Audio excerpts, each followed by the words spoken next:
Welcome to ECNTRADE Daily Video.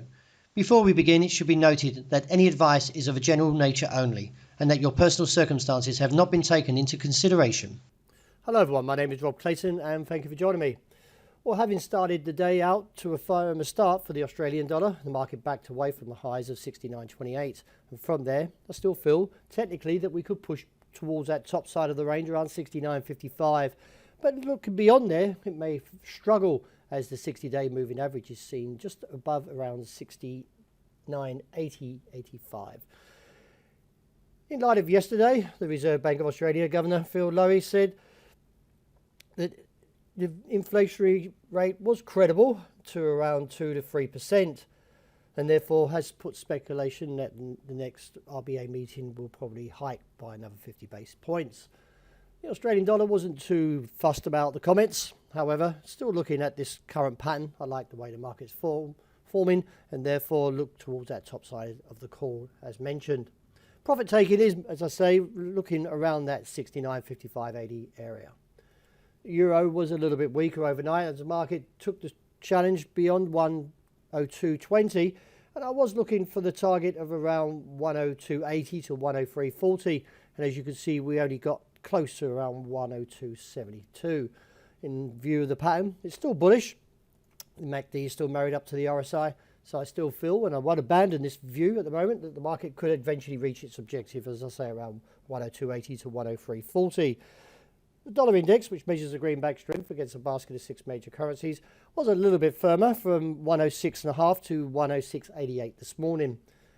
Viewing dollar yen, the market was still a little bit mixed, having challenged that bottom side of the range around 137.30.60. The technicals haven't completely, this present stage, the call to the downside or the bear case until we see the break of 137.30. If so, then that would see this move towards this trend line that holds roughly around 134.60.90.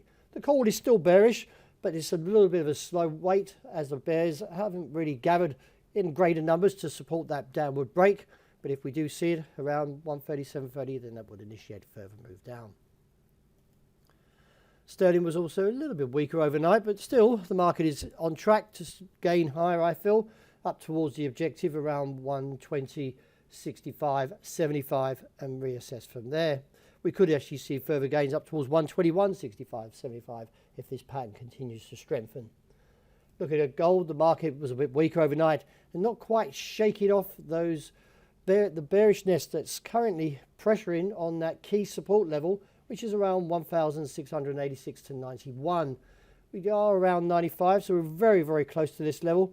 Now, if we do see a break of 1,686, I anticipate stops to go off, because unlike previously, there was good demand here. And if we don't see that kind of pattern again, then I feel the market may actually look down towards the bottom side of its range, anywhere from 1,580 to 1,600.